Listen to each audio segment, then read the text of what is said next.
Hold up a piece of glass. Go on, imagine it. A clean, ordinary, flat piece of window glass. You can see right through it. You have done this every day of your life, and you have never once been confused by it, and that is exactly the problem.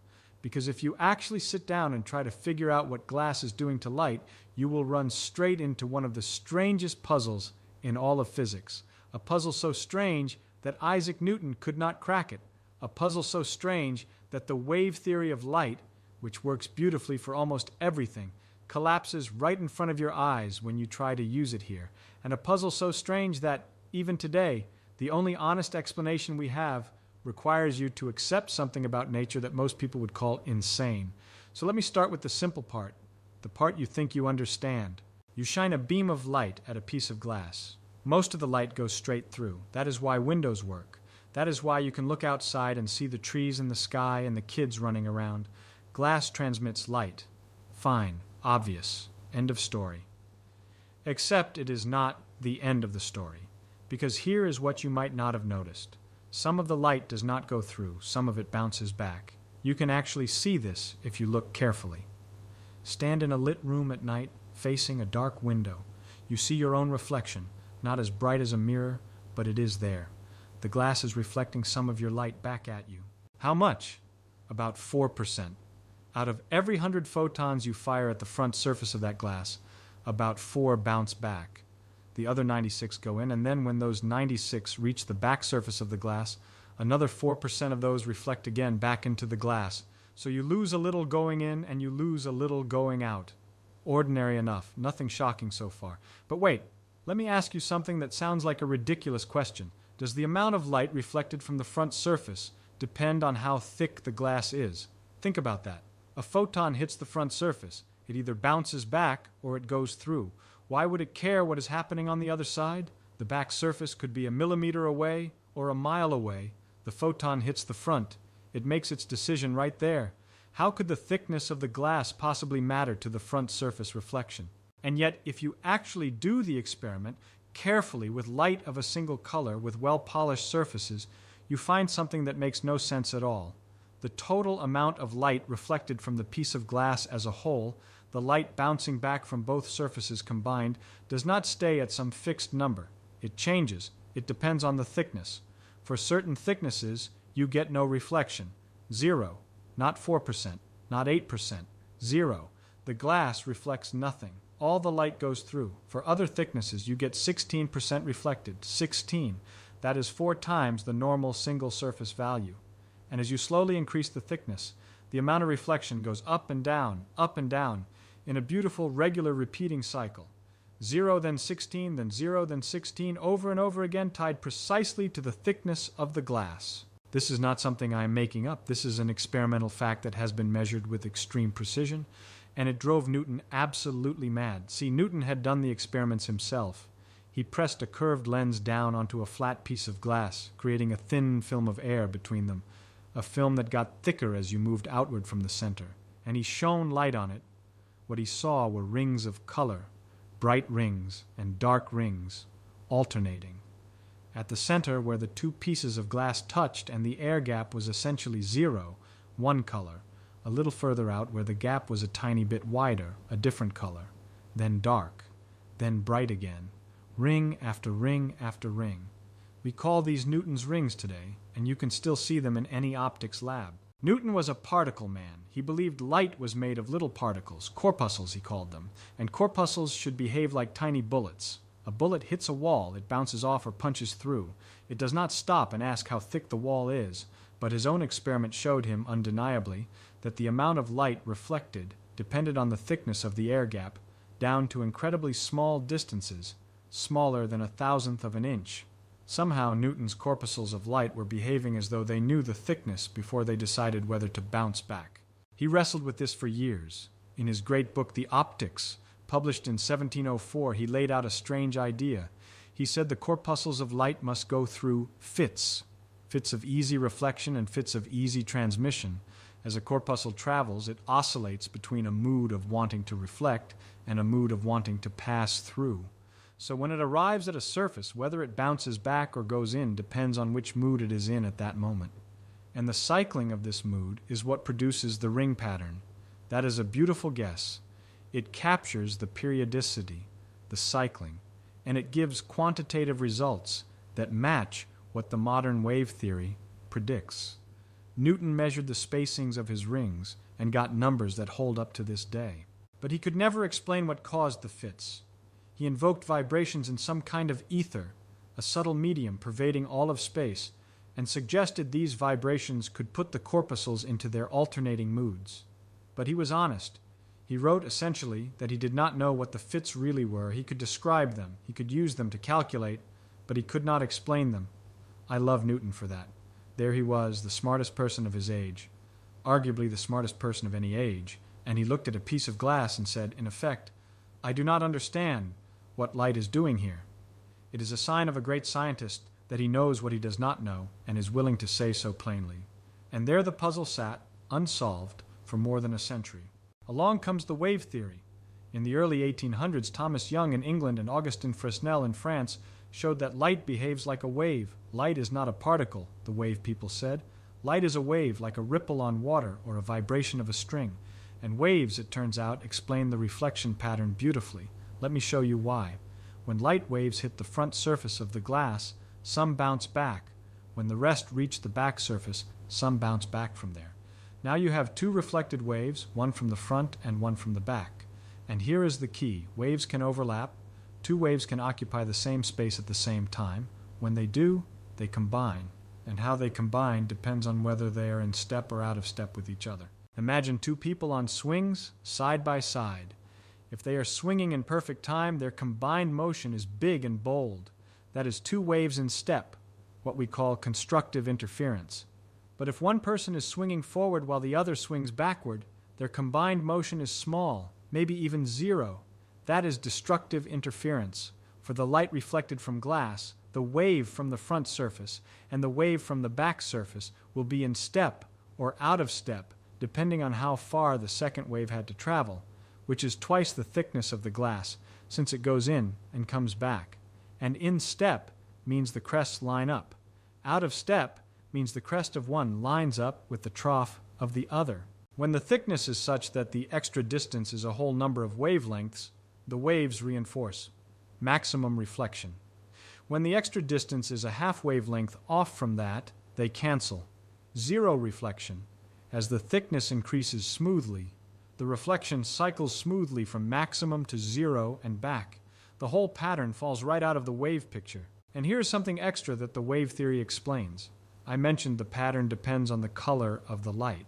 Red light has a longer wavelength than blue light, so the thickness that gives zero reflection for red is different from the thickness that gives zero reflection for blue. If you shine white light, which contains all colors, onto a thin piece of glass, each color has its own cycle, and different colors reflect at different thicknesses. The result is a display of colors. You see this every day, though you might not have realized what you were looking at. Soap bubbles. The shimmering colors on the surface of a soap bubble are exactly this phenomenon. The thin film of soapy water acts like a thin piece of glass, reflecting different colors from different parts of the bubble where the thickness varies. Oil on a wet road produces the same rainbow. So does a thin coating on a camera lens. All of it is the wave theory of light at work, beautifully confirmed. So the wave theory wins. Problem solved. Glass is explained. Go home. Except it is not solved. Not entirely, because somebody then went and did something the wave theory was not prepared for. They turned the light source way, way down.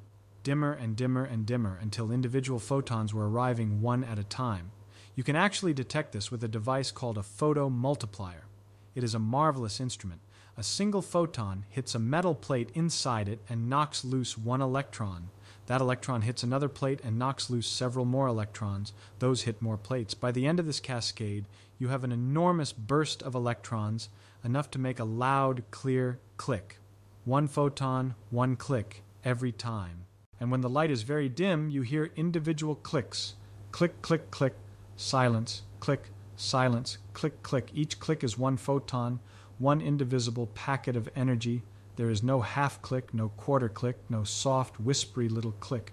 Every single click is exactly the same loudness. This is a disaster for the wave theory. A real disaster. Waves can be any size. You can have a tall wave or a tiny wave. Turn the volume down on a wave and it gets smaller. The energy spreads out continuously. There is no minimum chunk, but light does not behave that way. When you dim the source, the light does not get uniformly fainter. Instead, you get full-strength clicks, just fewer of them. The energy arrives in identical packages. It is as if you were listening to rain on a tin roof. You can have a heavy rain or a light drizzle, but each individual raindrop makes the same ping. The drizzle does not produce quieter pings. It produces the same pings, just fewer per second. That is exactly how light behaves. Each photon is a raindrop, and the intensity of the light is just the number of drops per second. So light is definitely arriving as particles. Individual, indivisible, identical particles. Each one either reflects or transmits. There is no splitting. There is no photon that half reflects. 100 photons go in, 4 bounce back, 96 go through. But you cannot tell in advance which 4 will bounce. It is random. Completely, stubbornly, irreducibly random. Imagine standing at the glass with your photomultiplier. A photon arrives. Click, it reflects. Another photon arrives. Same color, same direction, same everything. It goes through. No click. Why did the first one bounce and the second one pass? Nothing was different about them. Absolutely nothing. And yet they did different things. The wave theory cannot explain this randomness. A wave hits a surface, and some fraction of the wave energy reflects, always the same fraction for the same conditions. There is no dice throwing in classical wave theory, so the wave theory gets the overall pattern right, the cycling of 0 to 16%, but it cannot explain why individual photons make individual choices. And the particle theory can explain the individual choices, the clicks, but it cannot explain why the choice depends on how thick the glass is. This is the corner nature has painted us into. Neither the pure particle picture nor the pure wave picture works by itself. What we need is something entirely new, and what we got eventually is quantum electrodynamics, QED for short. And it is, in my humble opinion, the most successful theory in the history of physics. It predicts some quantities to better than 10 decimal places. 10. That is like measuring the distance from here to the moon and getting it right to within the width of a human hair. No theory in any science ever has been more accurate than that.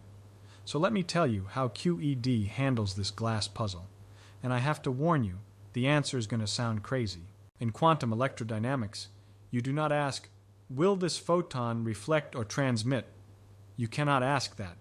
Nature will not answer that question.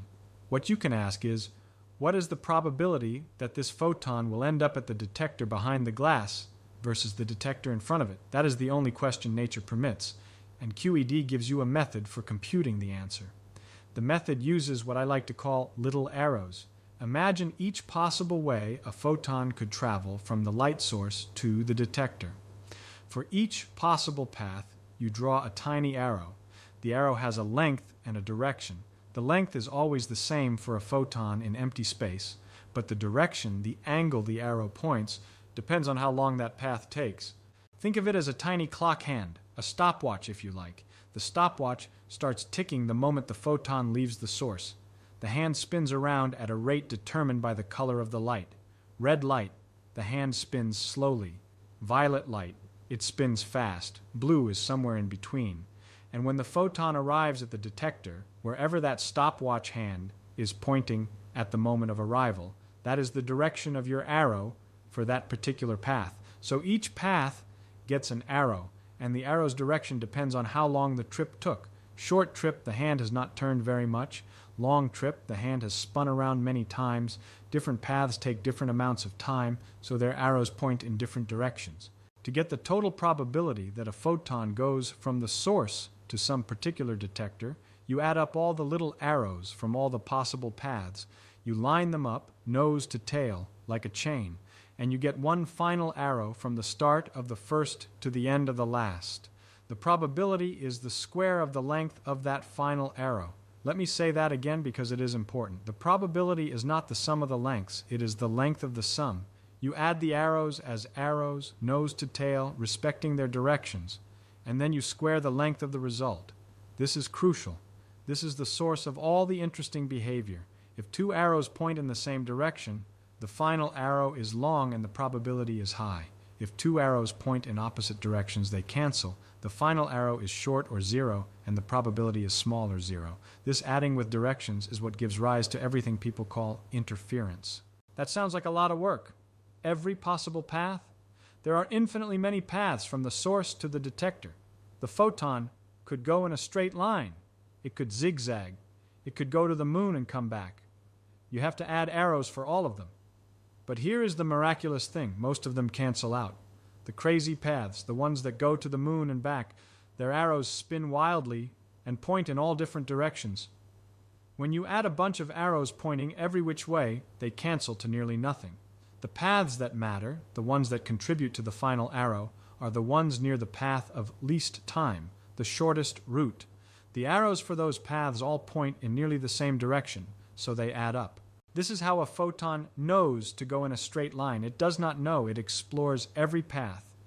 But the contributions from the sensible paths add up, and the contributions from the crazy paths cancel out. The net result looks exactly like a photon traveling in a straight line. And this, by the way, is how you derive all of classical optics from QED. The law that says light travels in a straight line, it is not a separate rule. It falls out of the arrows. The law that says the angle of incidence equals the angle of reflection when light bounces off a mirror also falls out of the arrows. The law of refraction, Snell's law, the one they taught you in school about sines and angles, falls out of the arrows. Every rule of classical optics is just an approximation that emerges when you add up an enormous number of arrows and the crazy ones cancel. But sometimes the crazy ones do not cancel, and that is when you get diffraction and interference and all the phenomena that seem to defy common sense. Those phenomena are not special cases. They are what happens when the geometry is set up so that the crazy paths happen to produce arrows that add up instead of canceling. Beautiful. But we are supposed to be talking about glass. So let me get back to the glass. A photon hits a piece of glass. In the QED picture, we do not say it hits the front surface and bounces or passes through. We say the photon can be scattered by any electron in the glass. Every atom in the glass has electrons, and any of them could, in principle, interact with the photon and send it back the way it came, or forward, or off at some angle. So instead of two reflections, one from the front surface and one from the back surface, we really have an enormous number of possible scattering events, one for each electron in the whole slab of glass. For each of these scattering events, there is a little arrow, and the direction of each arrow depends on when the scattering happens, which depends on how deep into the glass that particular electron sits. Now, here's the trick. You add all those arrows together for the electrons near the front surface, and they add up to one arrow. You add all the arrows for the electrons deep in the middle of the glass, and something remarkable happens. They cancel each other out.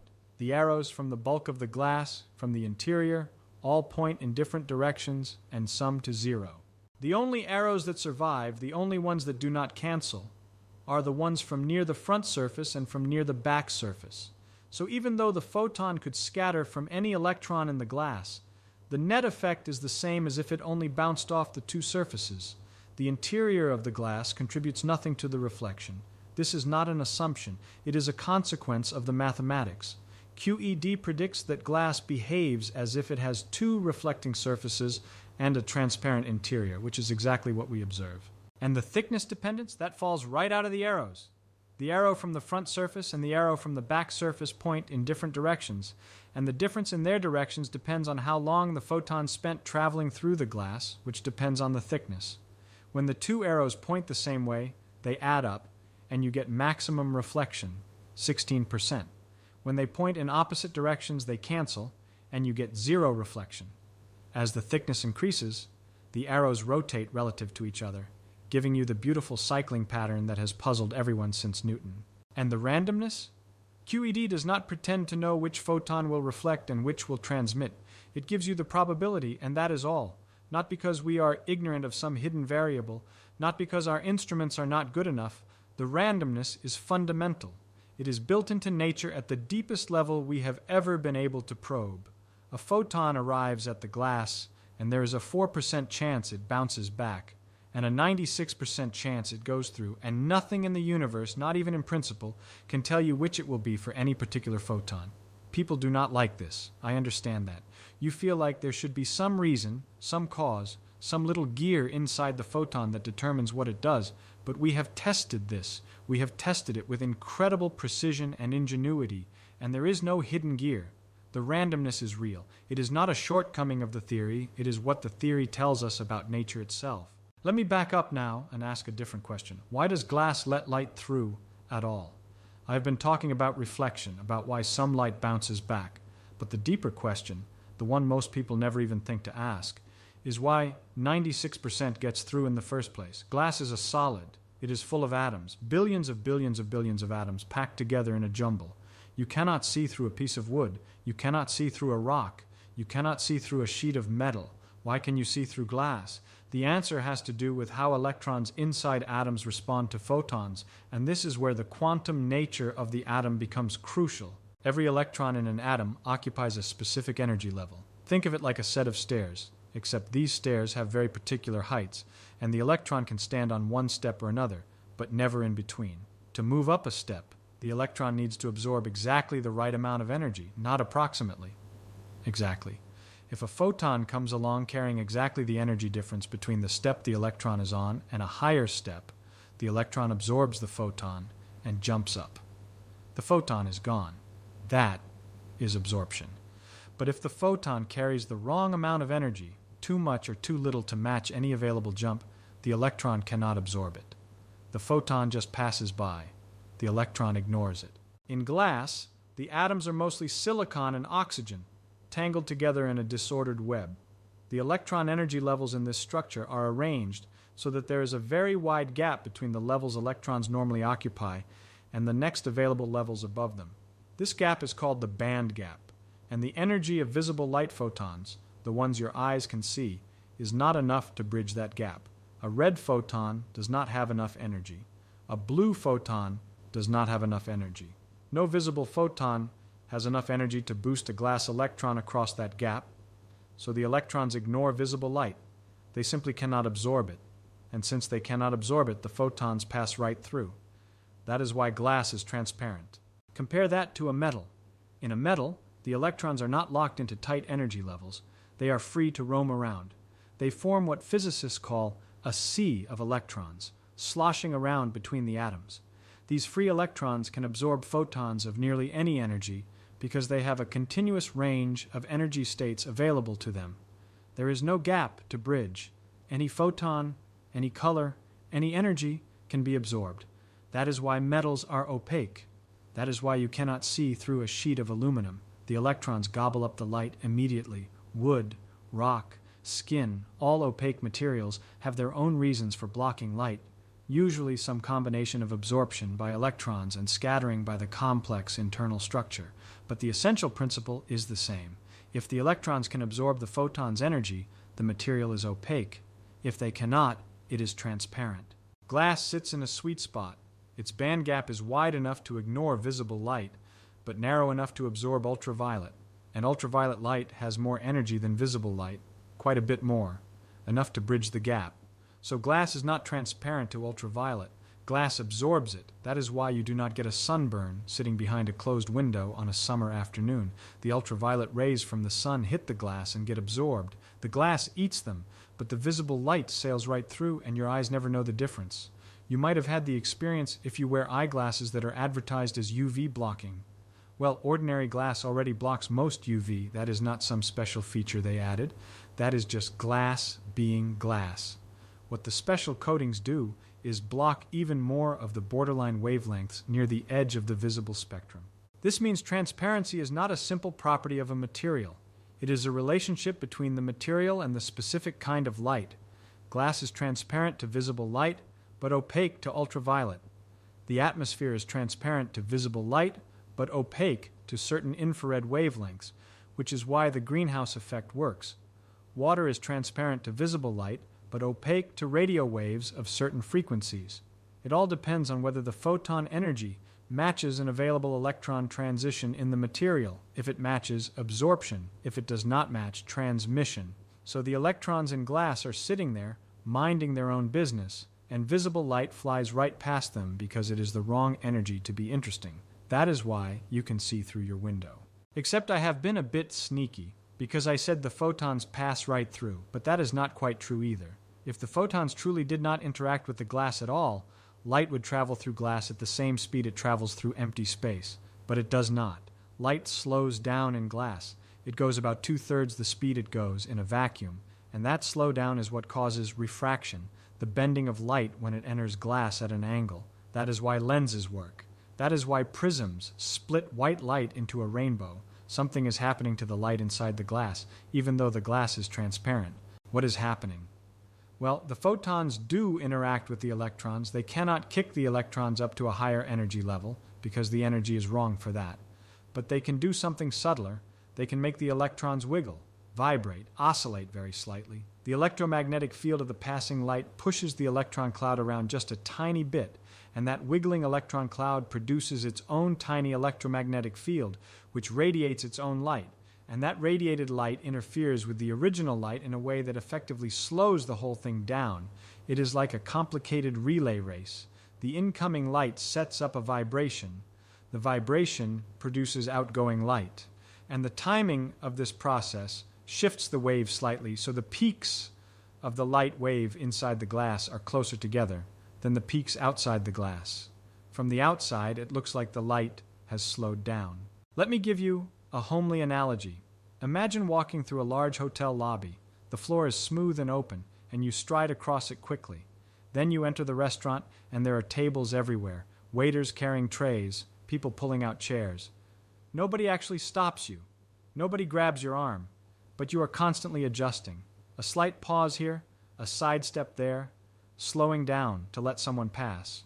You get through the restaurant, and on the other side, you step back into the open lobby and resume your normal pace. While you were in the restaurant, your effective speed was slower, but at no point did anyone actually hold you still.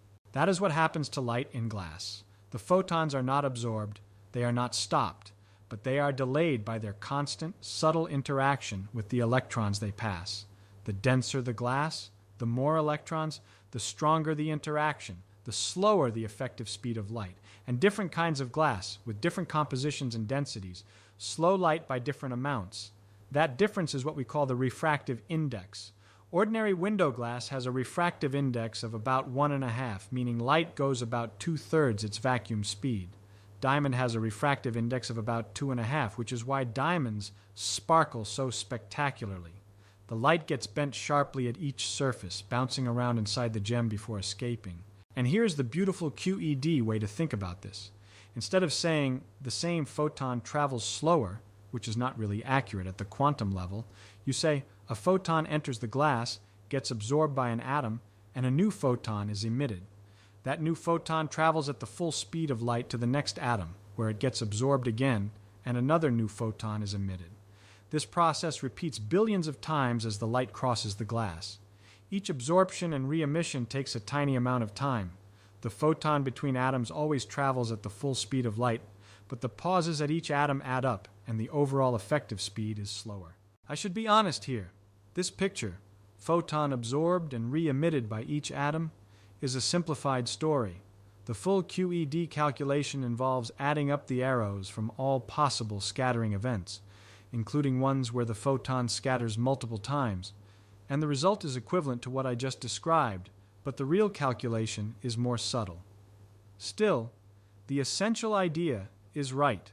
The light interacts with every atom it passes, but in a way that preserves the light and only costs it a little time. Let me go back to the mystery for a moment, the cycling of the reflection, 0 to 16% and back. I want you to really sit with how strange this is. A photon arrives at the front surface. It might bounce back or it might go in. The probability of it bouncing back is not 4% every time. It depends on the thickness of the entire piece of glass. A piece of glass that is some particular thickness gives 0 reflection. Make it a tiny bit thicker, and suddenly 4% reflects. A tiny bit more, 8%. Keep going, 12%, 16%, then it drops again. Back to 12, 8, 4, 0, then up again. The photon at the front surface somehow knows about the back surface. How? It has not been there yet. It is arriving for the first time. It has not had a chance to probe the glass, to measure its thickness. How does the front surface reflection depend on where the back surface is? In QED, the answer is that the photon does not know anything. There is no signal from the back surface that reaches the front surface in advance. What happens is much weirder. The probability amplitude, the little arrow, for the event photon reflects from the glass is the sum of the arrows from all possible histories. One history, the photon bounces off the front surface. Another history, the photon goes through the front surface, travels through the glass, bounces off the back surface, travels back through the glass, and comes out the front. Another history, the photon goes through the front, bounces off the back, bounces off the front again from inside, bounces off the back again, and comes out the front, and so on, with more and more internal bounces. Each of these histories gets an arrow. You add all the arrows together. The final arrow gives you the total probability of reflection, and because the arrows from the different histories point in different directions, depending on how much time the photon spent bouncing around inside the glass, the total depends on the thickness. The front surface reflection and the back surface reflection and the multiple bounce reflections all contribute arrows that add up or cancel depending on the glass thickness. So the photon does not know anything about the back surface. Instead, the calculation includes all possible things the photon could do, and the mathematical result accounts for the back surface automatically. The outcome is determined by the sum of all possibilities, not by any single journey the photon actually takes. This is perhaps the deepest and most counterintuitive feature of quantum mechanics. Events are not determined by what happens. They are determined by the superposition of everything that could happen. The photon does not choose a path. Nature adds up the arrows from all paths and gives you a probability. Which path did the photon really take? The only honest answer is, it did not take a path. Not in the way you mean. The concept of which path does not apply. Let me give you one more layer. I mentioned that the reflection cycles from 0 to 16%. But why 16? Why not some other maximum? This is a quantitative question, and QED answers it precisely. Each surface of the glass, by itself, has a 4% reflection probability. In QED language, the arrow for single surface reflection has a length whose square is 0.04. When you have two surfaces, and the arrows from both are pointing the same way, you add the arrow lengths and then square. The maximum length is twice the single surface arrow length. Square that, and you get 4 times 0.04, which is 0.16, 16%. That is the maximum. When the arrows point opposite, they cancel, and you get 0. The numbers come out exactly right. No fudge factors, no adjustable parameters. Once you know the basic property of the glass, its refractive index, which tells you the length of that little arrow, everything else follows from pure calculation. And by the way, people have used this understanding to do something very practical. If the reflection from glass depends on the thickness, and you can get it to 0 by choosing the right thickness, then what if you deliberately put a thin film on the surface of the glass, a coating with just the right thickness and just the right refractive index, so that the reflection is reduced or eliminated? That is exactly what they do on camera lenses. Every good camera lens has a thin anti-reflection coating. The coating is designed so that the arrow from the top surface of the coating and the arrow from the glass surface underneath point in opposite directions and cancel. The result is that less light bounces back and more gets through to the film or the sensor. That is why you sometimes see a faint purple or green sheen on a camera lens.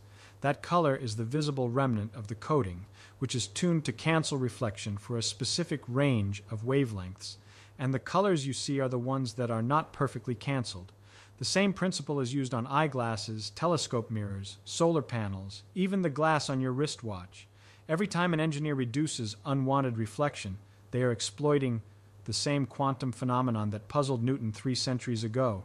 The little arrows, the adding and canceling. This is not abstract philosophy. It is how we build better optics. And this brings me to something I find deeply moving about nature. We started with a pane of glass, the most boring object in the world, something you look through without a second thought. And hidden inside this boring object is a mystery that defeated Newton, that broke the wave theory of light, that required the invention of an entirely new way of thinking about reality. The piece of glass in your window is a quantum computer, in a sense. Every photon that passes through it is interacting with billions of atoms. Every reflection involves a calculation, a summing of arrows, a superposition of all possible histories. And the result of that calculation is what you see when you look at your own reflection in the window at night. 4%. A faint, ghostly image. That is quantum electrodynamics staring you in the face. And the strangest part, the part that I keep coming back to year after year, is that this is how all of nature works, not just glass, everything. The light that hits your eye right now, the signal traveling down the nerve to your brain, the chemical reactions in the cells, every physical process at the fundamental level operates by this same rule. Add up the arrows from all possible histories, square the length of the result, and you get a probability. We live in a world governed not by certainties, but by the addition of little arrows. And those arrows, when you add enough of them together for big objects, give results so predictable that they look like certainties. A baseball follows a parabolic arc. Water flows downhill. The sun comes up in the morning. These feel deterministic. They feel certain. But underneath, every atom and every photon is playing this game of arrows and probabilities, and the certainty we experience is just the overwhelming weight of trillions of arrows all pointing nearly the same way. Glass shows you the crack in that certainty. Glass is a place where a single photon's decision, reflect or transmit, remains genuinely uncertain, where the quantum weirdness, the thing that usually hides behind enormous numbers of particles, pokes through into everyday experience. Let me close by pushing one more layer deeper. I said that when a photon arrives at a piece of glass, there is a 4% chance it reflects and a 96% chance it goes through. But here is a question that should bother you. Why 4%? Why not 5? Why not 1? Where does that number come from? In QED, the 4% comes from the refractive index of the glass, which is about 1.5 for ordinary window glass. The refractive index tells you how much the speed of light changes inside the material, and the reflection at a surface between two materials is determined by the difference in their refractive indices. The bigger the difference, the more reflection. For glass and air, the difference gives you 4%. But where does the refractive index come from? It comes from the interaction between photons and electrons. How strongly do the electrons in the glass respond to the electromagnetic field of the passing light? That depends on the quantum properties of those electrons, the energy levels, the band gap, the masses, the charges, and those properties come from the laws of quantum mechanics governing atoms. So the 4% is not just a fact about glass. It is a fact about atoms, about electrons, about the fundamental constants of nature, the charge of the electron, the mass of the electron, Planck's constant, the speed of light. You start with these constants. You work out the energy levels of silicon and oxygen atoms. You work out how they arrange themselves in an amorphous solid. You work out how the electrons respond to electromagnetic fields, and you derive the refractive index, and from that you derive the 4%. It is all connected.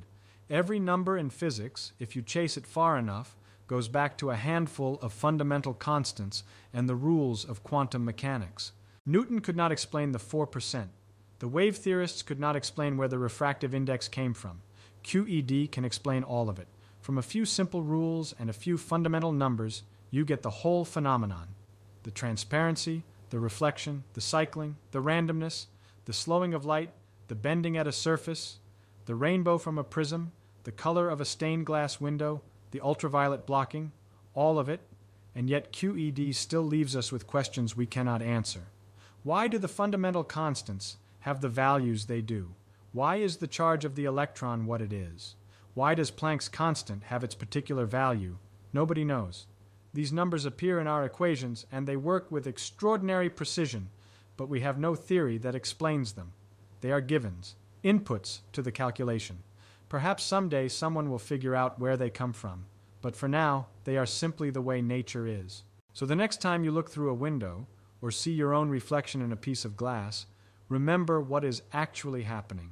Remember that every photon that reaches your eye took every possible path through that glass, and that nature added up an uncountable number of tiny arrows to decide what you would see.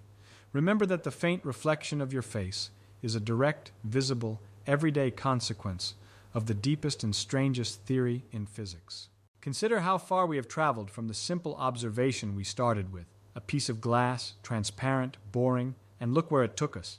It took us through Newton's agonized attempts to explain his own rings, through the triumph of the wave theory, and then its spectacular failure at low intensities, through the invention of an entirely new way of calculating, a method that replaces certainty with probability, and single paths with the sum of all paths, through the quantum structure of atoms and the band gaps that determine what passes and what is blocked, through the subtle dance of electrons and photons inside a material that slows light down without ever stopping it, all the way to the fundamental constants of the universe, the numbers whose origins remain unknown. Every piece of glass is doing all of this, right now.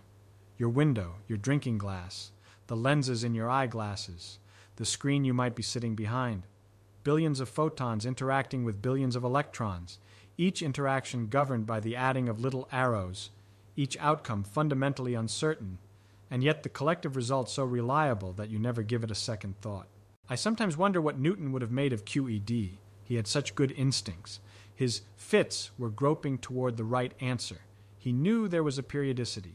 He knew the particle had to have some internal property that cycled. He just did not have the tools to see that the cycling was not in the photon itself, but in the mathematical relationship between all the ways a photon could travel.